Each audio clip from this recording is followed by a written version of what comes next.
Never before offer national highway పై ఆకర్షణీయమైన commercial plots గజం కేవలం 5,999 రూపాయలకే. కూకట్పల్లి బాలిక సహస్ర హత్య కేసుకు సంబంధించి అయితే 3 రోజులుగా కూడా ఇన్వెస్టిగేషన్ సాగుతోంది. సో ఇక్కడ మనతోని కొంతమంది ఉన్నారు. అంటే ఫస్ట్ వాళ్ళ నాన్న వెళ్ళి చూసిన తర్వాత ఇక్కడ కింద నేబర్స్ ఉంటారు కదా, వాళ్ళు వెళ్ళి చూసారు అసలు ఏం జరిగింది అనేది. సో ఆ రోజు ఏం జరిగింది ఏంటి ఒకసారి వాళ్ళతో మాట్లాడే ప్రయత్నం చేద్దాం. హలో అండి. సో అసలు ఆ రోజు ఏం జరిగింది, మీరెప్పుడు వెళ్ళారు, మీకెప్పుడు తెలిసింది? ఆ రోజు 1 గంట ప్రాంతంలో పెద్ద పెద్ద అరుపులు వినిపించిన వాళ్ళ డాడీ. మధ్యాహ్నం 1 గంట ప్రాంతంలో 5 నిమిషాలు అటు ఇటు ఆ టైంలో అరుపులు వినిపిస్తే ఏందని పైనుంచి తొంగి చూస్తే 2 పిల్లలు ఇట్లా షాకింగ్లో ఉన్నారు. ఏమైనా చెప్పలేక మాట వస్తలేదు వాళ్ళకి. ఇంకో పాప ఉన్నది, ఏమైందమ్మా గట్టిగా అంటే ఎవరో పొడిచేసారు ఇట్లా అంటే నేను షాక్ అయిపోయి తొందరగా కింది దిగిపోయినాం. ఇక నేను మా తమ్ముడిని అందరినీ పిలుచుకుంటే వెళ్ళిపోయినా కింది గారు పక్కకి పొడిచారంట పోదాం అంటే ఇక నెక్స్ట్ 2-3 మినిట్స్ వెళ్ళిపోయినాం పైకి. మళ్ళీ పోయేసరికి వాళ్ళ ఫాదర్ కింద పడి ఏడుస్తున్నాడు. పాప చనిపోయింది. అప్పటికి ఏం లేదు, అన్ని కత్తిపోట్లు ఉన్నాయి, ఇక్కడ కత్తిపోట్లు ఉన్నాయి, బెడ్ మీద ఉన్నది, అట్లే చనిపోయింది పాప. అప్పటికి పోయేసరికి చనిపోయింది. ఇంకా ఇమీడియట్ 108 కాల్ చేసినాము, 100 కాల్ చేసినాము. ఈ కొంతసేపటికి వచ్చింది. వాళ్ళు చూసి వాళ్ళు కూడా చెప్పారు ఆల్రెడీ చనిపోయి కూడా 1.5 hour దాకా అవుతుంది అని చెప్పి వాళ్ళు కూడా చెప్పారు. ఇంకా తర్వాత పోలీసులు వచ్చారు, అందరు వచ్చేసినారు. అంటే మీకు ఆ రోజు అంటే రోజు రొటీన్ ఇక్కడ చూస్తే కనుక మీకు ఏరియా అలవాటయ్యే ఉంటుంది. సో ఆ రోజు ఎవరైనా కొత్త పర్సన్ ఎవరైనా అనుమానంగా ఎవరైనా కనిపించారా? లేదు మేడం, ఆ రోజు ఎవరేం కనపడలేదు. వాళ్ళు కూడా ఎవరి పనుల మీద వాళ్ళు చేసుకుంటారులే. ఇప్పుడు ఈ గల్లీ ఉంది కదా, ఇది డెడ్ ఎండ్. ఇది ఇక్కడ సేఫ్గా ఆడుకుంటారు పిల్లలు. అందరూ ఇట్లా ఫ్రీగా ఇచ్చేస్తాం మేము పిల్లల్ని ఇక్కడ. ఎందుకంటే ఇక్కడికి వస్తే మళ్ళీ ఇట్లే వెళ్ళాలి, బయటికి వెళ్ళాలి, అటు పోవడానికి లేదు ప్లేస్. అట్లా మాకు ఇది సేఫ్టీగా పిల్లలు మంచిగా ఆడుకుంటారు ఇక్కడ. అందరూ పిల్లలు వదిలేసి ఎవరి పనులు వాళ్ళు చేసుకుంటారు, అంత సేఫ్టీగా ఉంటారు. ఇక్కడ కొంతమంది గంజాయి బ్యాచ్ ఉంది, గంజాయి తిరుగుతారు అంటే అన్ని వాస్తవాలు ఫేక్ మాటలు, అన్ని తప్పుడు మాటలు అవి. సో ఇప్పుడు ఆ పాప ఆ కార్నర్లో పైన పెంట్ హౌస్లో వాళ్ళు ఉంటున్నారు కదా.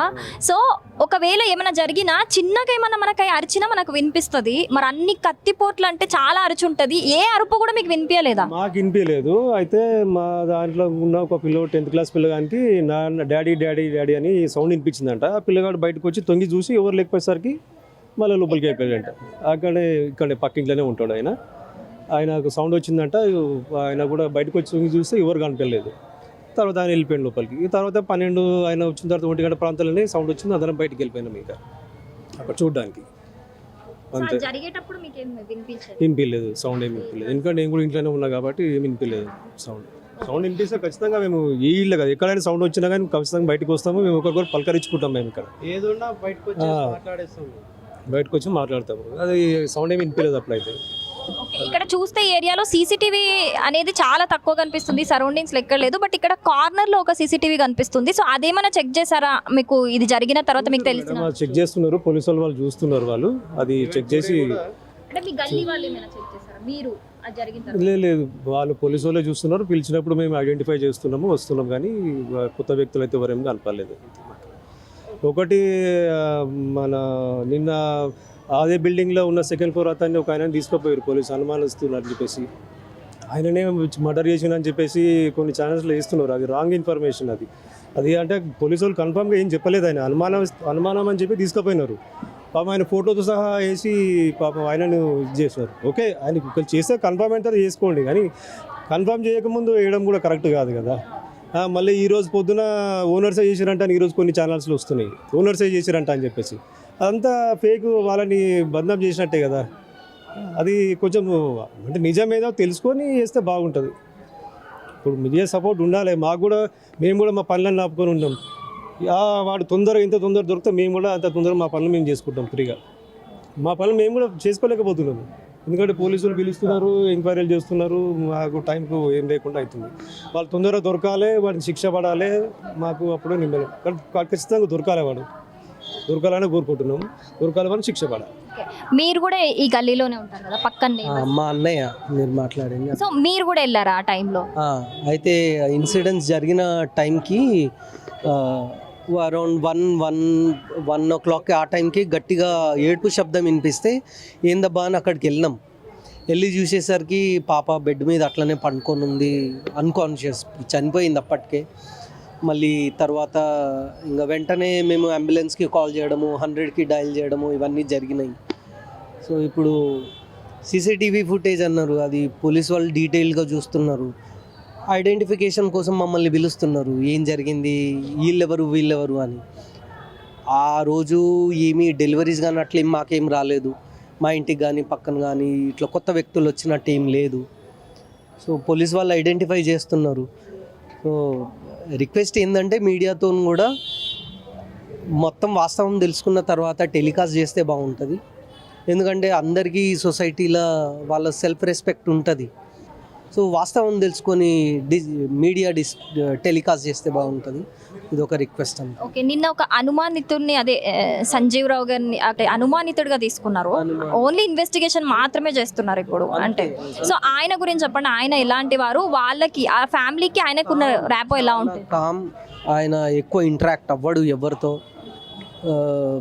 నార్మల్ ఆయన పని ఆయన చేసుకుంటాడు, అట్లా ఉంటాడు ఆయన. సో ఆయన్నే చేసిండా అన్నది ఎవరికి తెలియదు, క్లూలెస్ ఇది. సో అన్లెస్ అని అంటే మీడియా పోలీసు వాళ్ళు కన్ఫర్మ్ చేస్తేనే కానీ చెప్పగలుగుతాం, అంతవరకు తెలియదు. సస్పెన్స్, మాకు కూడా సస్పెన్స్. ఈవెన్ మేము కూడా కోరుకుంటున్నాము ఆయన ఎవరో తెలవాలా, చట్టం ఖచ్చితంగా వాడికి ఖచ్చితమైన శిక్ష ఇవ్వాలి డెఫినెట్గా. మీకు పోలీసు వాళ్ళు ఇప్పటి వరకు ఇన్వెస్టిగేషన్లో అడిగారు కదా, ఏం క్వశ్చన్స్ అడిగారు, ఎలాంటి క్వశ్చన్స్ అడిగారు? ఇదే అడిగినరు, కొత్త వాళ్ళు ఎవరైనా వచ్చిండ్రా, మేము ఇక్కడ ఎప్పటి నుంచి ఉంటున్నాము, మళ్ళా మేము జాబ్ చేస్తామా, ఏ టైంకి ఇంట్లో నుంచి బయటికి వెళ్తాం, ఏ టైంకి ఇంటికి వస్తాము, మా ఫోన్ నెంబర్లు తీసుకోవటము, ఇంట్లో ఉన్న వాళ్ళు అందరివి మేము ఫుల్ కోఆపరేట్ చేస్తున్నాం, అట్లేం లేదు.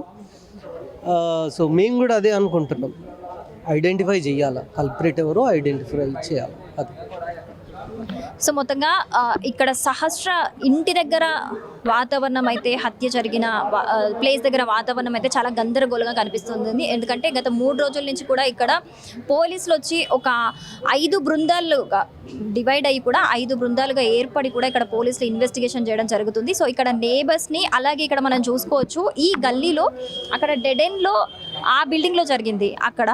సో ఆ బిల్డింగ్కి కింద గేట్ దగ్గర outside delivery boys are not allowed. అంటే ఏదైనా కొరియర్ వచ్చినా కూడా, ఏదైనా డెలివరీ బాయ్ వచ్చినా కూడా పైకి వెళ్ళడానికి ఆ బిల్డింగ్కి అలౌ లేదు. ఎవరైనా ఏదైనా వచ్చినా కిందికి వచ్చి మాత్రమే తీసుకోవాలి.